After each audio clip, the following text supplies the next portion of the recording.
Unit में vote save नहीं होती, वोट सेव होती है कंट्रोल यूनिट में।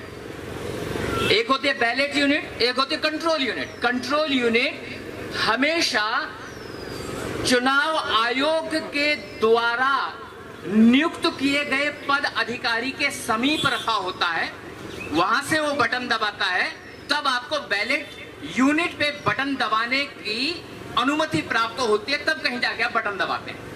अच्छा, ये दो ही मशीनें हुआ करती थी, परंतु 8 अक्टूबर 2013 को सुप्रीम कोर्ट के आदेश के पश्चात एक मशीन और लगाई गई। उस मशीन का नाम है VVPAT, जिसे वीवीपैट कहते हैं, voter verification printing audit tray या ट्रायल।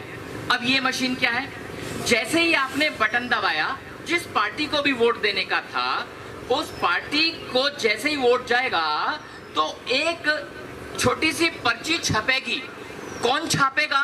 वो वीवीपैट मशीन छापेगी। उस मशीन से जो पर्ची होगी उस पे क्या छपा होगा? चुनाव चिन्ह छपा होगा उस निर्धारित पार्टी का या उस निर्दलीय उम्मीदवार का, और वह क्षेत्र जो निर्वाचन क्षेत्र है उसका डिटेल वहां पे छपी होगी। परंतु वो पर्ची वोटर को नहीं मिलेगी, वो पर्ची कट के अपना आप ही वीवीपैट के नीचे डब्बा है जो उससे अटैच्ड है नीचे, उसी में वो गिर जाएगी। अब ये 3 मशीनें हैं। मैं बात शुरू करूंगा 8 अक्टूबर 2013 से। सुप्रीम कोर्ट ने कहा कि इन 2 मशीनों के साथ तीसरी मशीन लगाई जाए, जिसे वीवीपैट कहते हैं। सवाल यह है कि सर्वोच्च न्यायालय ने ऐसा क्यों महसूस किया कि इन 2 मशीनों के साथ तीसरी मशीन को भी लगाया जाना चाहिए? ऐसा क्यों हुआ? ध्यान से सुनिएगा। वीवीपैट आने से पहले की बात कर रहा हूं, जब आप बटन दबाते थे, you just get connected with me, तभी बात समझ में आएगी, अदरवाइज खोपड़ी से निकलेगी बात। It is very technical, please be with me. जैसे ही आपने बटन दबाया, मान के चलिए आपने RGSP का बटन दबाया, तो ये बताइए वोट कहां जानी चाहिए? RGSP को जानी चाहिए, राइट? इसका मैं बात कर रहा हूं वीवीपैट आने से पहले। आपके पास क्या सबूत है कि बटन दबाने के बाद वोट RGSP को ही गया था, या किसी अन्य पार्टी का बटन दबाया और वो वोट उसी पार्टी को गया था? क्या कोई सबूत था आपके पास? बोलो हाँ या ना। कोई सबूत नहीं था। ब्लडी डैम मिंटू से जब कांग्रेस ने 1980 में इसको इंट्रोड्यूस किया था, at that particular point of time these bloody man were aware. इनको पता था कि किसी भी सूरत में ये पता चलेगा ही नहीं कि वोट कहां जा रहा है। जब ये पता नहीं चलेगा वोट कहां जा रहा है, तो लोगों को पागल बनाया जा सकता है। तो 1980 में जब टेस्टिंग शुरू हो रही थी, उससे लेकर के 2013 तक इन राजनीतिक पार्टियों ने हमारा बेवकूफ बना के रखा, पागल बना के रखा। हमें पता ही नहीं चल रहा था कि वोट कहां जा रही है, और हम भी इतने बेवकूफ, हमने कभी सोचा भी नहीं कि बटन दबाने के बाद ये तो पता करें bloody damn where the vote is being moved. हम लोगों ने जानकारी भी नहीं ली, हम सोए हुए थे।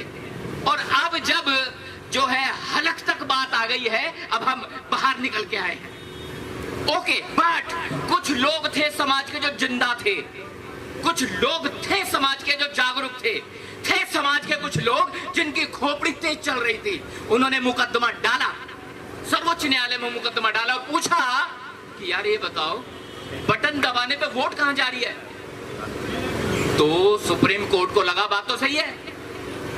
उन्होंने तलब किया चुनाव आयोग को, चुनाव आयोग से पूछा भैया ड्रामा क्या है ये, बटन दबाने पर वोट कहां जा रही है? चुनाव आयोग ने स्वीकार किया, हाँ जी गड़बड़ हो सकती है। इसका मतलब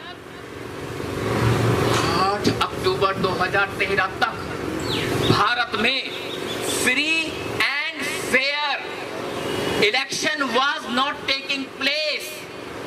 फ्री और फेयर इलेक्शन नहीं हो रहा था। और जब 8 अक्टूबर को निर्णय आ भी गया, उसके बावजूद भी 2014 के चुनाव में वीवीपैट नहीं लगाई गई, जो कि ऑर्डर था। अगर वीवीपैट लगी भी तो फिर क्या हुआ? मध्य प्रदेश के भिंड जिले के अटेर विधानसभा में चुनाव चल रहा था। चुनाव आयोग के द्वारा नियुक्त की गई पद अधिकारिणी सेलिना सिंह वहां ईवीएम की मशीन को टेस्ट कर रही थी, जहां कुछ सरकारी कर्मचारी उपस्थित थे, कुछ वोटर्स उपस्थित थे, कुछ राजनीतिक पार्टियों के लोग उपस्थित थे।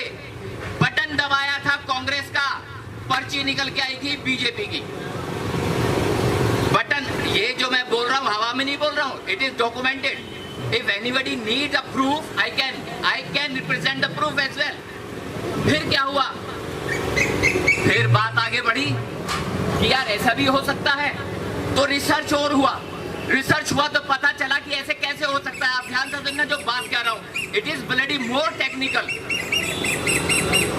भारत में, माफ कीजिएगा मैं थोड़ा वक्त लूंगा, वक्त इसलिए लूंगा क्योंकि ये समझाना जरूरी है, क्षमा करना, क्योंकि 5-6 मिनट में हजम नहीं होनी बात। भारत में 2 कंपनी है जो ईवीएम बनाती है। एक है भारत इलेक्ट्रॉनिक लिमिटेड, ध्यान से सुनना। दूसरी है ECIL, electronic corporation of India limited. These are 2 bloody companies which are manufacturing these 3 instruments.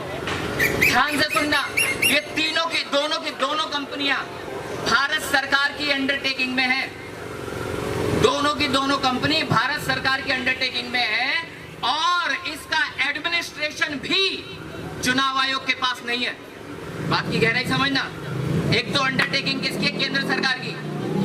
दूसरा, चुनाव आयोग का कोई हस्तक्षेप ही नहीं है। इसका मतलब क्या हुआ? मशीन के अंदर कौन सा पुर्जा लगेगा आपको क्या पता? हेलो, मशीन के अंदर कौन सी सेटिंग होगी? You will never know, you will never come to know. उसमें क्या होता है? ध्यान से सुनना, जो टेक्निकल बात बता रहा हूं। आप आजकल ये मोबाइल यूज कर रहे हैं, बड़ा चलन हो गया इस वाले मोबाइल का। What happens many a time, internet चलाते समय कुछ ऐसी वेबसाइट है जिसे आप खोलना नहीं चाहते, लेकिन यार वो अपना आप खुल जाती है। बोलो यस और नो, अपना आप खुलती है। कभी सोचा ऐसा क्यों होता है? मैं बता देता हूं। वो वेबसाइट जो खुल रही है, जितनी बार वेबसाइट खुलेगी उतनी बार उस वेबसाइट ओनर को पैसा जाएगा। They will earn money, not they will earn money, they will mint money like anything. बहुत सारा पैसा कमाएंगे। होता कैसे? आपकी अनुमति के बगैर एक वायरस होता है जिसका नाम है ट्रोजन, TROZAN, ट्रोजन। ये ट्रोजन वायरस जो होता है आपके मोबाइल की मेमोरी में, इंटरनल मेमोरी में ऑटोमेटिकली डाउनलोड कर दिया जाता है। और उसकी प्रोग्रामिंग कुछ इस तरह की होती है कि वो जब भी आप क्लिक करेंगे तो वेबसाइट अपना आप खुलेगी। इन द सेम मैनर ठीक इसी तरह से ईवीएम मशीन की जो कंट्रोल यूनिट होती है, उसके अंदर जो चिप होती है जिसमें वोट स्टोर होती है, उसके अंदर उस वायरस को डाल दिया जाता है। वायरस का नाम है ट्रोजन।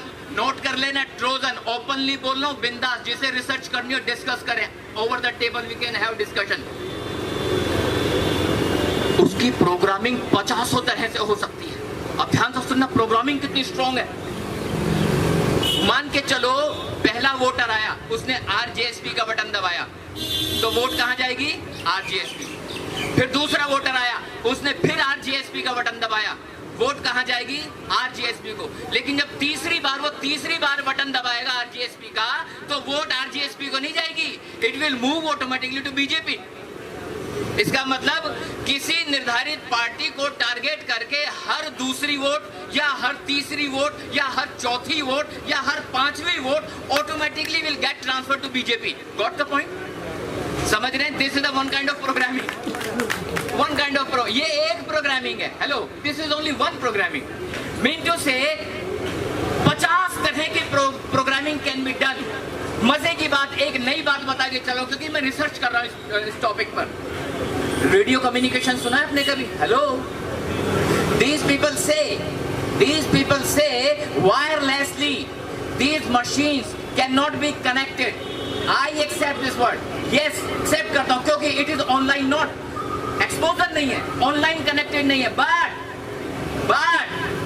जहां से मशीन बनाई जाती है, वहां से जब मशीन डिस्पैच होती है, as per order, as per designing, as per plan event, उसके अंदर वो रेडियो कम्युनिकेशन डिवाइस लगाई जा सकती है और उसके थ्रू बैठा हुआ आका, दूर से बैठा हुआ आका अपने कंप्यूटर की स्क्रीन पर शाम होते ही ये चेक कर सकता है कि किस कॉन्स्टिट्यूएंसी में, किस पर्टिकुलर बूथ पर किस पार्टी को कितने वोट मिले, और वहीं बैठा बैठा रेडियो कम्युनिकेशन से with the help of a remote control he can change the result. Even result change किया जा सकता है।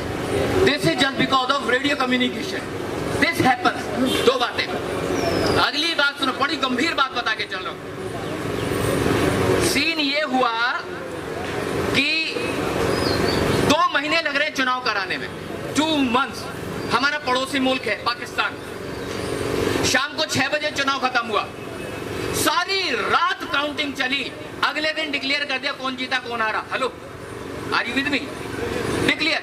मैं ये कह रहा हूं, भारत में जैसे चुनाव खत्म होता है काउंटिंग शुरू क्यों नहीं होती? जहां पहले फेज में चुनाव हुआ तो उस मशीनों को 2 महीने मिले ना पड़े रहने के लिए, तो 2 महीने में क्या क्या नहीं हो सकता।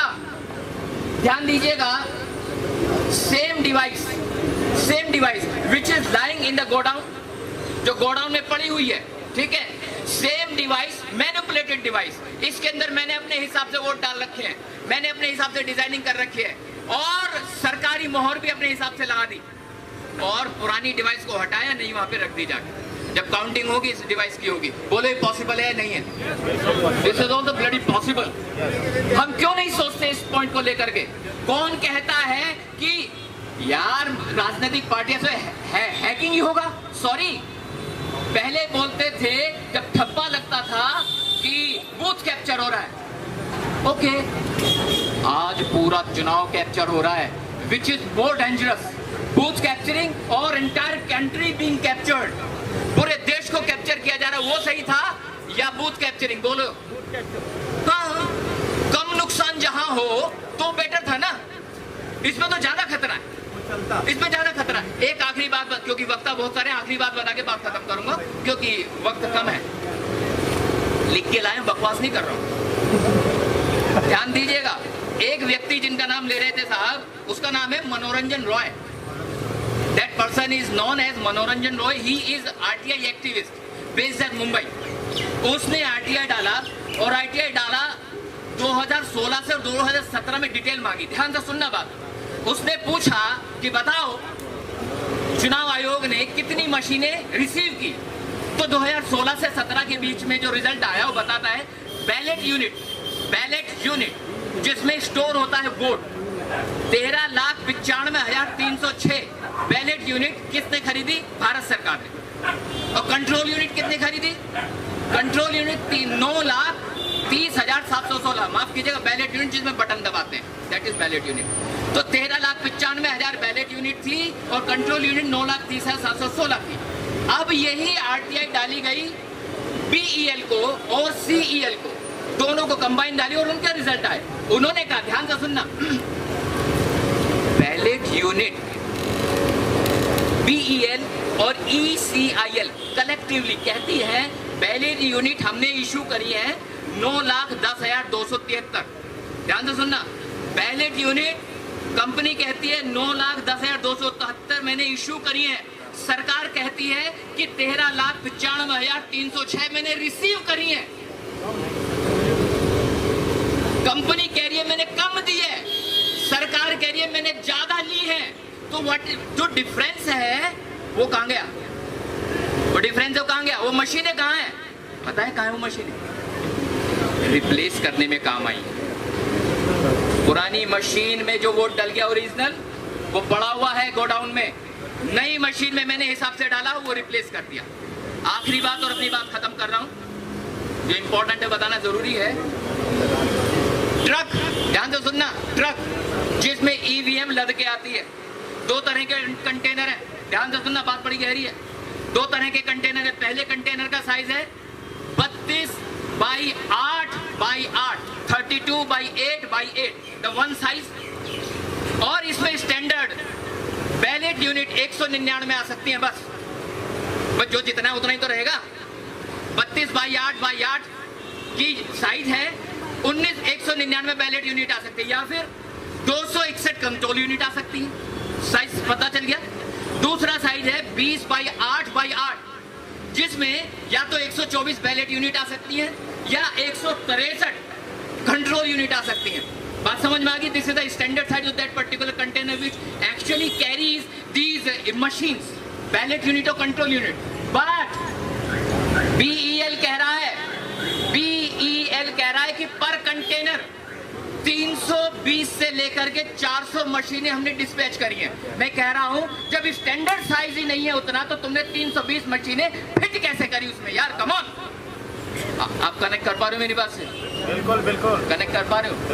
These people are making a rubbish talk. यहाँ बैठ के गाल बजाई करने से कुछ नहीं हो रहा। बहुत गाल बजाई करी है मैंने यहाँ पे आके, बिलीव मी कुछ नहीं हो रहा। जमीन पे उतरना पड़ेगा, जमीन पर, राइट? अगर जमीन पे उतरना चाहते हैं और चाहते हैं कि मेरी मदद मिले तो 100% support from my side, not only me, my entire team is with you, entire team. We are going to support you out on this particular topic, right? तो हालांकि बातें बहुत सारी है पर चूंकि वक्ता बहुत सारे हैं, इन्हीं शब्दों के साथ मैं सतीश अपनी बात को यही समाप्त करता हूं। आप सभी का मुझे सुनने के लिए बहुत बहुत साधुवाद। जिंदगी ने दोबारा मौका दे तो फिर से आऊंगा, तब तक के लिए नमो बुद्धाय, जय भीम, बहुत बहुत साधुवाद। अगर आप चाहते हैं गरीब और वंचित इंसान की आवाज आप तक पहुंचे तो हमारे चैनल को सब्सक्राइब करें और बेल आइकन का बटन दबाना ना भूलें। देखते रहिए बहुजन हलचल न्यूज।